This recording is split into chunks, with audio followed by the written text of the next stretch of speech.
Bienvenue dans la chaîne Mathématiques Sciences. Aujourd'hui, je prends et expliquer une nouvelle vidéo.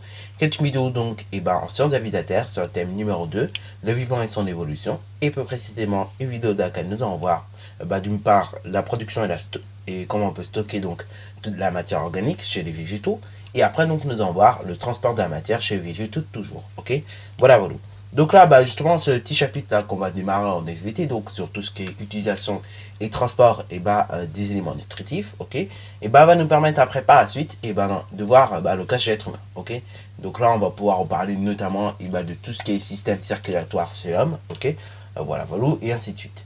Donc là, bon, pour l'instant, on va se concentrer chez les êtres vivants, et après, donc, au fur et à mesure du chapitre, on verra également chez l'être humain. Ok, et donc là, bon, du coup, je ne mettrai pas ça à la place du thème 2, mais bon, on en reparlera quand même pour tout simplement éclaircir certaines choses. Ok, donc là, bon, déjà, on va parler de la production et de comment on peut stocker la matière organique.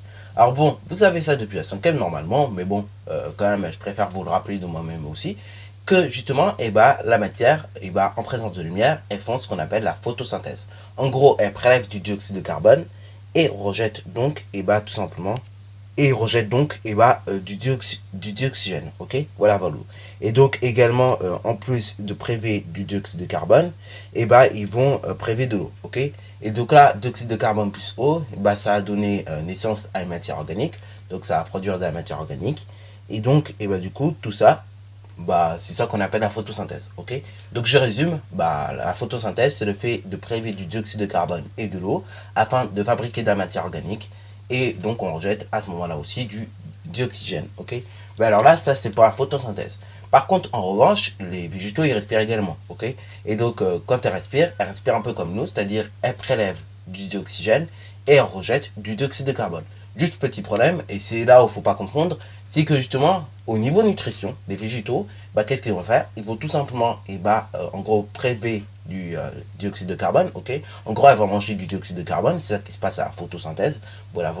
Et après, donc, elles vont produire du dioxygène. Sauf que, en gros, elles vont prélever plus de dioxygène elles vont plutôt produire plus de dioxygène qu'elles ont prélevé, ok. Voilà. Ce qui veut dire que, en gros, une plante, elle va produire plus de dioxygène qu'elle en a prélevé, ok, dans l'air au niveau de sa respiration. Bon, voilà. Également donc, la matière organique est ensuite transportée, voilà. Et puis ensuite stockée dans des organes de réserve, ok. Donc là, je vais te montrer justement qu'est-ce que c'est que les organes de réserve à partir d'un petit schéma qui est juste à côté. Donc vous voyez, ici nous avons tout simplement un végétal, ok, donc une plante. Ici donc, voilà, vous avez la lumière du soleil qui vient ici. Après, tout simplement, du fait qu'il y a la lumière, du coup, les végétaux, ils vont faire ce qu'on appelle la photosynthèse. En gros, le phénomène que je vous ai décrit. Et voilà.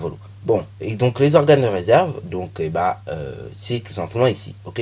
C'est-à-dire, en gros, tu vois que les plantes, elles font la photosynthèse pour produire de la matière organique. Et après cette matière organique, une fois qu'elles ont fait leur photosynthèse, en gros, cette matière organique va ensuite aller dans les organes de réserve, ok. Voilà. Et donc, c'est dans les organes de réserve que cette matière organique va être, rester, quoi. C'est ça, c'est ici que, la matière organique va rester, ok. Puis après, bien évidemment, cette matière organique va être réutilisée. Bon, là maintenant nous allons parler, tout à l'heure nous venons de parler de tout ce qui est production et stockage de matière organique chez les végétaux, ok. Donc en gros, en résumé, tout ce qu'il faut retenir là-dessus, c'est qu'il faut retenir que les plantes elles font la photosynthèse et que en gros la matière qui est produite de la photosynthèse est ensuite reconduite dans les organes de stockage, ok. Voilà. Et puis après éventuellement cette matière peut être utilisée, comme je disais tout à l'heure. Bon, maintenant nous allons parler tout simplement du transport de la matière, ok. Donc là, justement, le transport de matière, elle peut se faire à partir de la sève brute, ok. Donc sève brute composée d'eau et de sels minéraux, et de la sève élaborée, donc composée d'eau et de matière organique, ok. Donc elle est assurée par deux types de systèmes de transport, tels que les tissus conducteurs, ok. Bon, alors là, ça paraît compliqué, quand on voit ça comme ça, mais arrêtez, je vais vous remontrer à nouveau le schéma de tout à l'heure pour qu'on puisse mieux comprendre un petit peu tout ce système-là.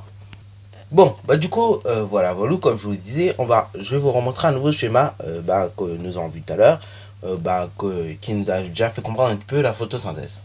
Bon, maintenant, on va essayer de comprendre tout ce qui est transport de matière.